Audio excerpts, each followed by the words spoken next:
Alright, ladies and gentlemen, listen up, here's the rub. So if you've been living underneath a rock and don't know a thing about zombies, let me tell you. There are multiple weapons on each Call of Duty Black Ops Zombies map, and most of which are pointless. Some get a little bit of a buff once Pack-a-Punch, but for the most part, you use the wonder weapons, aka the Thunder Gun, the Wounded Waffler, the Ray Gun, etc. Those are the guns that you use.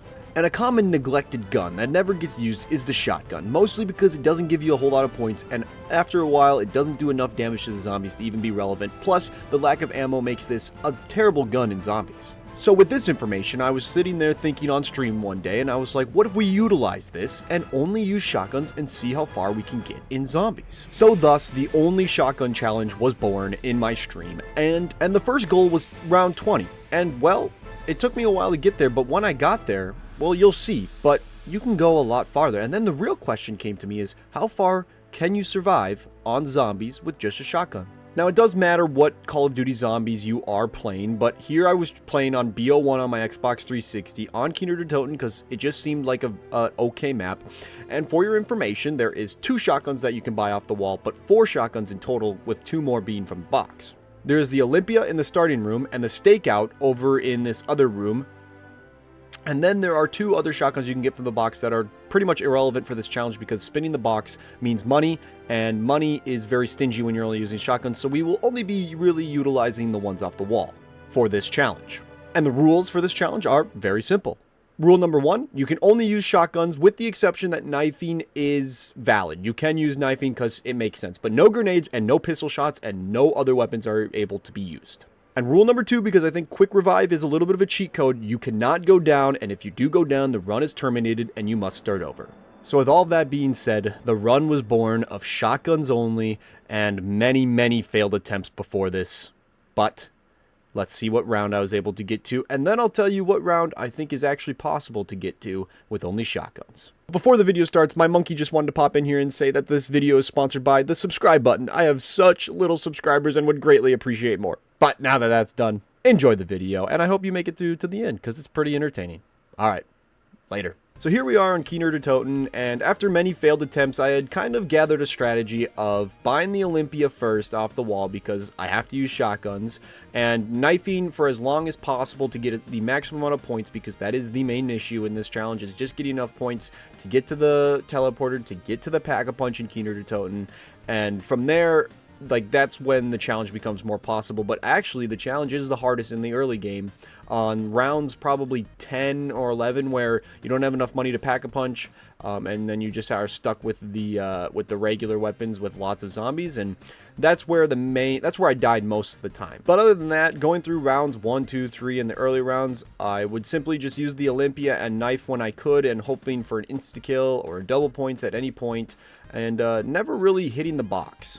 For the most part, the Olympia was only useful in the early game, and by the time we got to the Stakeout, that was our main source of firepower, because actually, this gun's kind of underrated in my opinion. It kind of slaps the zombies for a one-shot for multiple rounds, like up until round 12, it's pretty much a one-shot, and is pretty useful up until then. So during this challenge, I realized that there was a couple big benchmarks to hit each time where I knew I was doing good. First thing, I had to get lots of points in the early rounds so that I had enough money before I had to start using my shotgun consistently, because I could not make enough money using shotguns alone. So any insta-kills and double points were huge value to use knives and get enough points. And then the next benchmark was just getting the Stakeout in general, because the Stakeout was just the best shotgun to use in this challenge. Then the next benchmark was getting the power on. Then from getting the power on, the next main thing was getting Juggernaut so that I wasn't only a 2-swipe anymore. And then after getting Juggernaut, the challenge got much easier, where it just came down to hoarding zombies and shooting them with the shotgun repetitively and over again, waiting for insta-kills and double points to get maximum amount of points with my knives. But overall, it takes a long time to kill hordes of zombies with just a shotgun.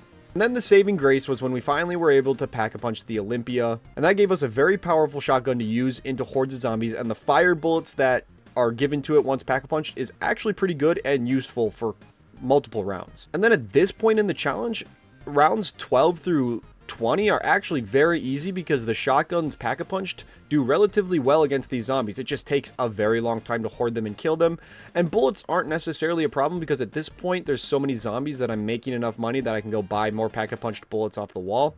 And eventually I get to a decent amount of points where I just don't have to worry about points, and I just use my stakeout when I can, wait for max ammos, shoot them with my Olympia, and then eventually I do go and pack a punch the stakeout. And with this combo, I flew through rounds, the middle rounds, and even I kind of flew through the earlier rounds on round 20. But the issue came, and Chat and I were talking. We were like, well, should I go hit the box to try to get a more powerful shotgun? Because the two shotguns that are in the box are more powerful than the Olympia and the stakeout. But the only problem is you can't buy more ammo for them. And we just figured that it was a waste of time to even hit the box, and might as well just keep hoarding them and keep shooting them with the stakeout on the Olympia. And maybe this is where I messed up at the challenge, where maybe I should have held the stakeout and then tried to get a better shotgun for when I get max ammos and all that stuff, because the other shotguns are definitely better than the shotguns that I have. But for the challenge, we just remained hoarding the zombies, and it was, like I said, it was easy for even some of the earlier rounds in 20s, and then around 25 hits, and I realized that it takes a lot more bullets, and it just kind of keeps on getting progressively more difficult. But even then, as long as you don't trap yourself, you can kill the zombies still. Like, the bullets are still doing relatively decent damage to these zombies. And Chat and I were realizing that we could probably go to round 30, round 40, as long as I don't get trapped and died. I also just realized I forgot to mention that quick reload was a very big milestone in this challenge as well, because, I mean, the shotguns take forever to reload, so getting quick reload was, like, the next step after upgrading and pack-a-punching the Olympia. Just coming in to say that. And then I did buy double tap just to see if it affected the shotguns, but it did not affect the fire rate of the shotguns, just for your information if you were wondering. But anyways, back to the run. We were realizing that you could probably get farther than I initially realized, because the shotguns actually do relatively good damage. But during round 29, I flopped, and I got trapped. Oh, now I feel like a dummy, because you had to explain it to me. Oh, no. Death calls my name. That's alright. That's alright. That's alright.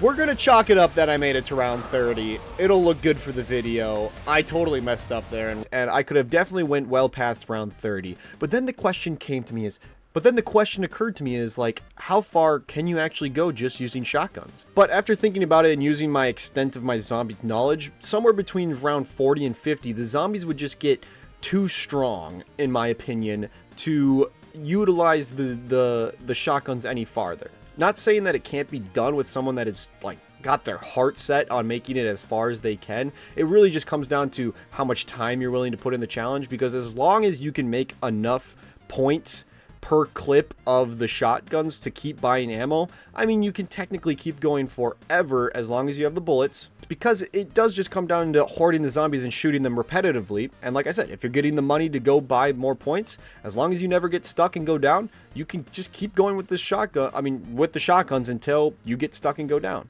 So what really it boiled down to is this run to get to round 29 took me about 2 hours. And by round 30, each round was taking maybe 10 to 20 minutes. And so by round 40 or 50, you're talking like each round taking around half an hour to an hour to complete.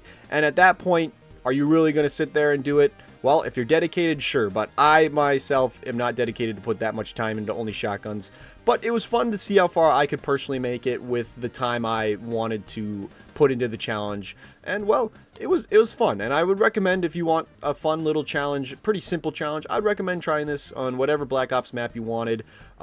Definitely other Black Opses, like Black Ops 3, there's different shotguns, so the power of the shotgun is a little bit better in that Black Ops, so you could probably make it a little bit farther in different Black Opses, but I chose Black Ops 1 because that's my personal favorite to play zombies on. I don't know why, it just is for challenges.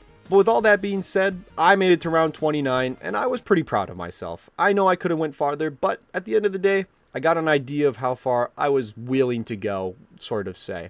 And now, I don't know what my next challenge is going to be, so I'll take some recommendations in the comments below, and we'll see what challenge I do next. And if you made it this far into the video, you're an absolute legend. Hit that like button, hit that subscribe button, please. Who knows what I'm going to do next? I'm all over the place, but I hope it just is entertaining for whoever decides to watch. That's all I'm trying to be, is an entertainer, and just make some entertainment for people's days. That's what I'm here for. So with all that coming to an end, I wish you the best of days, and I wish you the best of luck with whatever your troubles or anything are, and I will see you in the next video. Goodbye.